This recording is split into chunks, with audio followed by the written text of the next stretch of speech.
Il est 20h ici à Conakry. Bonsoir. Vous êtes bien sur Évasion TV. Vous faites bien de nous choisir. Voici la vitrine du journal ce vendredi 13 septembre 2024. Audio à Matoto Kabitaya. Un jeune aurait tué son ami la nuit dernière au domicile du défunt. Après avoir mis la main sur le présumé assassin, la famille l'a conduit à la gendarmerie de Matam. Vous en saurez plus dans un instant. C'est tout pour les grandes lignes. Atelier régional de lancement et de validation des outils du prêt MFD a fermé portes et fenêtres ce vendredi à Conakry. Un atelier qui avait pour thème enjeux et défis de la prévention du massif du Fouta Djallon après le transfert du programme à la CEDEAO. Objectif général de cet atelier régional est de contribuer à la sensibilisation et à la mobilisation des États membres, l'ensemble des acteurs ayant des préoccupations et des initiatives portant sur les enjeux et les défis lié à la préservation du massif du Fouta Djallon. Cette cérémonie de clôture a connu la présence du Premier ministre chef du gouvernement, Amadou Riba Bintou Touré et Lansana Camara compte rendu. L'atelier régional de lancement et de validation des outils de prêt MFD a pris fin ce vendredi à Conakry. Cet atelier avait pour thème enjeux et défis de la préservation du massif du Fouta Djallon après le transfert du programme à la CEDEAO. L'initiative s'inscrit dans la mise en œuvre de la politique générale de l'environnement et des ressources en eau de la CEDEAO. Le plan de convergence forestier de l'appel de l'Abbé pour sauvegarder le massif du Fouta Djallon et la coalition sur eau au Sahel. Le directeur général de l'eau revient sur les documents qui ont été validés lors de cet atelier régional. À la suite de ce mandat, l'ensemble des participants ont échangé essentiellement sur les cadres de coordination régionale et nationale avec différents projets entre les États et les organismes de bassin de la CEDEAO. Les plans d'action 2025-2027 du plan, donc du programme d'aménagement du massif, le plan d'action 2025-2026 du projet de gestion intégrée des ressources en eau et des ressources naturelles, ainsi que les perspectives. La redynamisation du plan d'action dans la perspective de mobiliser l'ensemble des parties prenantes autour de la CEDEAO et des différentes initiatives mises en œuvre. La feuille de route de ce plan d'action ainsi que la mise en œuvre des recommandations de l'appel de l'Abbé. Nous avons également échangé, Monsieur le Premier ministre, chef du gouvernement, sur l'opérationnalisation de l'Observatoire régional des ressources naturelles et du climat et la stratégie de collaboration avec les autres observatoires déjà existants. Après cet atelier, la commissaire aux affaires économiques et à l'agriculture se dit prête au nom de la commission de la CEDEAO de poursuivre leur engagement à travers la mise en œuvre des recommandations issues de cet atelier régional. Au nom de la commission de la CEDEAO, je voudrais vous assurer de notre pleine volonté de poursuivre notre engagement à travers la mise en œuvre des recommandations issues de cet atelier régional. En termes de recommandations pertinentes, nous notons l'impérieuse nécessité de renforcer l'harmonisation et la coordination des actions de l'ensemble des parties prenantes, ainsi que l'opérationnalisation de l'Observatoire régional des ressources naturelles et du climat. Il en est de même pour la question cruciale du financement du programme, pour lequel nous nous emploierons avec les différents partenaires à trouver des solutions. Prenant la parole, le Premier ministre Amadou Riba a mis un accent particulier sur la question d'eau avant de clôturer cet atelier. La préservation du massif du Fouta Djallon avec, bien entendu, la protection des têtes de source des principaux fleuves qui prennent leur source dans ce pays et qui irriguent pratiquement tout l'Ouest africain. Cette protection est vitale. Je ne vais pas citer le nombre des populations qui, peu ou prou, peuvent être impactées par la raréfaction de l'eau le long de ces fleuves. Agir pour la protection du massif du Fouta Djallon c'est agir pour protéger des vies, protéger l'avenir et par conséquent faire œuvre utile dans le bon sens du terme. Autre titre phare de ce journal, un jeune d'une trentaine d'années aurait tué son ami la nuit dernière à Conakry. L'acte s'est produit à Matoto Rabitaya. Aussitôt informée, la famille a réussi à arrêter l'assassin qui est actuellement dans les mailles de la gendarmerie du MP3 de Matam pour des fins d'enquête. Mori Doumbouya et Mohamed Songaré pour plus d'explications. Incroyable mais vrai. C'est à l'aide de cette arme blanche qu'Abdul Karim Kamara, alias Don Kilila, a mis fin à la vie de son ami dans la nuit du mercredi au jeudi. Abdoulaye Silla était jusque-là pêcheur de profession au port artisanal de Kaporo. Mohamed Bangoura est la première personne qui a entendu les cris. Il explique la scène de cet assassinat. C'est des cris qui m'ont réveillé à 4 heures. Je trouve qu'il voulait fuir. Je lui ai saisi et ordonné les autres de le tenir. J'ai vu qu'il a percé 3 fois Abdoulaye et il saignait beaucoup.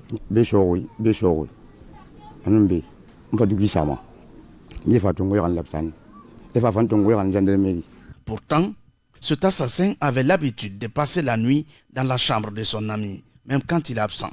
Les frères du défunt avouent tout de même qu'Abdoulaye Silla se plaignait très souvent du mauvais comportement de son ami. Bon, vers 23h, non, le café, mais le petit entouré. Je suis rentré hier du travail à partir de 23h. Mon frère m'a appelé au café. Je suis resté avec lui. Le petit est venu. Mon frère m'a dit de lui dire de rester chez lui parce qu'il le vole. Mais tout le monde sait qu'ils se discutent entre eux. Ensuite, ils se réconcilient. Dans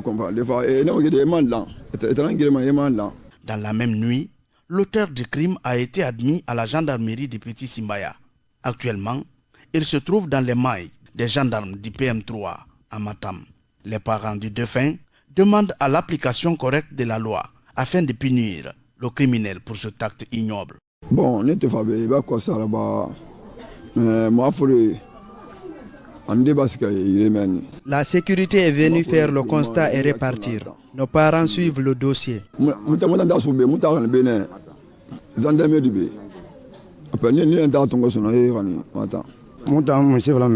Un acte pareil mérite d'être sanctionné pour éviter le pire dans le pays.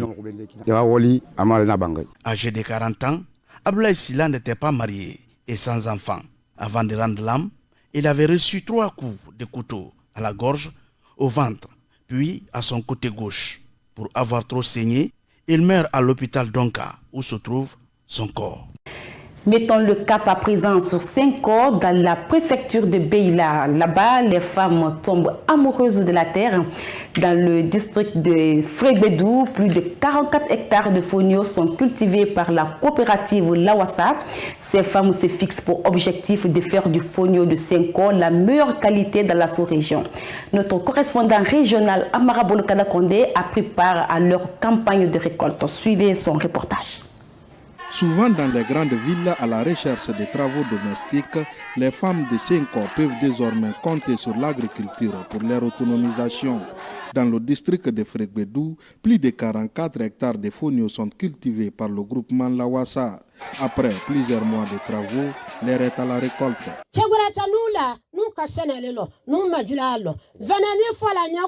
Nous n'avons plus d'autre métier sinon que l'agriculture. C'est pourquoi nous demandons au chef de l'État de nous accompagner. Si nous sommes accompagnés, le fonio de Senghor peut dépasser les autres pays, comme le Mali. Notre plus grand rêve aujourd'hui est de voir le fonio de Lawassa exporté sur le marché mondial, car nous avons la meilleure qualité chez nous. Franchement, les femmes ils se sont levées pour prendre l'agriculture au sérieux. Soit en disant que l'agriculture c'est pour tout le monde, ce n'est pas pour les hommes seulement, mais eux les femmes, eux, ils peuvent participer à l'agriculture. Aujourd'hui vraiment je suis content parce que la migration des femmes, de nos femmes vers la capitale a beaucoup diminué à cause de l'organisation agricole. On les a mis en groupement pour éviter leur déplacement vers la mine, la capitale, même ici les autres pays, par exemple la Côte d'Ivoire, pour aller travailler pour les autres, pour la femme des autres maris.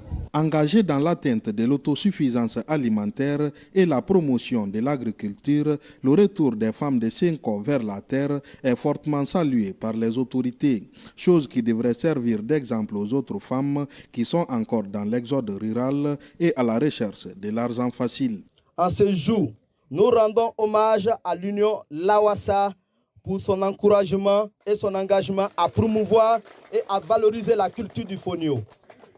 Votre travail collectif est un exemple éclatant de ce que nous pouvons accomplir lorsque nous unions nos forces pour un but commun. C'est pourquoi je m'adresse ici aux autorités gouvernementales, aux partenaires du développement et à tous ceux qui croient à l'avenir de notre région. Nous avons besoin d'être accompagnés financièrement. Plus de 44 hectares, mais c'est formidable. C'est pour les féliciter, c'est pour les encourager. L'année prochaine, ça sera 60 hectares. C'est au nom de Senko. Et on sera toujours premier agriculteur de la République de la Guinée. Le président a dit, lui il est venu pour venir aider les agriculteurs. Tout le monde va au champ. Sauf celui qui va refuser. Grâce au conseil et à l'encadrement du conseiller agricole, la coopérative Lawassa de Senko compte aujourd'hui 22 groupements féminins. Plusieurs autres sont en train d'être formalisés afin de faciliter leur accompagnement financier. Retour à Conakry pour parler de cette page noire. Aboubakar Karaketa, ancien technicien à la radio nationale, s'est éteint le 2 septembre 2024 à Paris en France. La levée de son corps a eu lieu ce vendredi à l'hôpital sino-guinéen en présence des membres de sa famille et de ses collègues. Suivez le reportage de Mandela Keita et Wandel Kamara. C'est un moment de tristesse et de la consternation pour les parents et collaborateurs d'Aboubakar Karaketa. Décédé le 2 septembre dernier en France, ils étaient fortement mobilisés ce vendredi matin à la morgue de l'hôpital sino-guinéen de Conakry. Nous avions beaucoup de choses en commun. Et à chaque fois qu'il avait un petit temps libre, il m'appelait, on discutait, on partageait beaucoup de secrets. Aujourd'hui, Kara n'est plus parmi nous. Je prie pour le repos de son âme. Je prie que Dieu fortifie sa famille, ses enfants et tous ceux qui étaient proches de lui. Nous lui rassurons qu'il fera partie de nos prières. Comme le dirait l'autre, la vie des morts est de sévir dans l'esprit des vivants. Kara, nous allons toujours continuer de prier pour le repos de ton âme. Même sentiment de tristesse du représentant de la grande famille du défunt. L'honneur me soit à cet instant triste de prendre la parole au nom de la grande famille Keita de Amana, dans Kouroussa, pour des remerciements et des hommages. Mais auparavant, et comme les circonstances le commandent, de parler un peu des origines paternelles de notre cher regretté Aboubakar Karaketa. Au fait, les origines paternelles de Kara, ou autrement dit de Kara de Soufiane, sont du village ancestral de Balato. Une sous-préfecture se situant sur la route Kouroussa-Nourasoba-Sigri. L'ancêtre de Kara est le fondateur du Grand Amana dont la ville de Kouroussa fait partie. Cette noblesse a forgé le caractère de Kara que vous venez tant de citer. Au nom donc de cette famille, la grande famille Touré de Bramaya, pour avoir entretenu, soigné, éduqué et encadré un orphelin de père à l'âge de 8 ans. À cette douloureuse occasion, l'équipe multimédia de la Commission électorale nationale indépendante adresse à la famille du défunt et aux associations de la presse, aux journalistes et à ses collaborateurs ses condoléances émues et attristées. L'histoire a commencé en 2010 quand il a été question de composer les équipes multimédia pour accompagner les leaders politiques pendant la campagne électorale. Et quand on s'est retrouvés pour la première fois, il était question de se présenter les journalistes qui composent ces équipes multimédia. Notre équipe 14, qui était composée de Fatoumata Samoura, Mohamed Lo Kamara, également rappelé à Dieu, Conti Mamadouba, on s'est présenté Il a dit qu'il s'appelle Abouakar Karakita. Je lui ai dit, je m'appelle Conte Mamadouba. Vous êtes mon oncle. Pourquoi? Parce que ma maman est Keita. Et depuis ce jour, je l'appelle mon oncle, il m'appelle mon neveu. 14 ans de relation saine, sans souci. Mon oncle m'a toujours rappelé, mon neveu, je l'ai toujours rappelé. Cher oncle Kara, ta famille, tes amis, tes collègues, bref, tous ceux qui te connaissent et t'apprécient sont ici aujourd'hui pour te dire adieu et te rendre un dernier hommage. La fille du défunt n'a pas aussi tari d'éloges à l'endroit de son père qu'elle qualifie d'exemplaire. Tu étais un homme bien, serviable. En ton nom, maman, moi-même et toute la famille leur disons merci. Leur présence nous réconforte, nous rassure et nous aide à porter notre deuil. Papa, tu n'es pas parti. Tu as juste rejoint grand-père de Soufiana et grand-mère Adama Touré. Tu as rejoint Dieu. De là-haut, tu veilleras sur nous tous et ta fille unique que je suis, tu vas nous manquer. Nous sommes certes inconsolables aujourd'hui, mais fiers de toi. Repose en paix. Un ami du défunt se souvient aussi des qualités de l'homme. N'importe qui, n'importe où. Évidemment, les noms que je viens de citer étaient d'éminents professeurs pour faire de Kara leur marque à fabrique de talents fabuleux. Kara était le même partout et avec tout le monde. Taquin, jovial, il savait intimider pour prendre le dessus sur vous avec des arguments forgés à l'école de ses aînés. Il ne s'enveloppait pas dans un brouillard d'anxiété et d'inquiétude pour aller droit au but et obtenir ce qu'il voulait. Il n'était pas non plus dans les tournures, les métaphores et les proverbes de l'hypocrisie pour parler dans le dos, critiquer pour plaire aux convenances personnelles des nantis ou de ses chefs hiérarchiques. Abouakar Karaketa part en laissant derrière lui une veuve et une fille. Paix à l'âme de l'illustre disparu. Amen. C'est tout pour ce journal ce vendredi 13 septembre 2024. À tous et à toutes, merci de l'avoir suivi et prenez soin de vous et sachez que tout est possible à qui rêve, ose, travaille et n'abandonne jamais. Au revoir.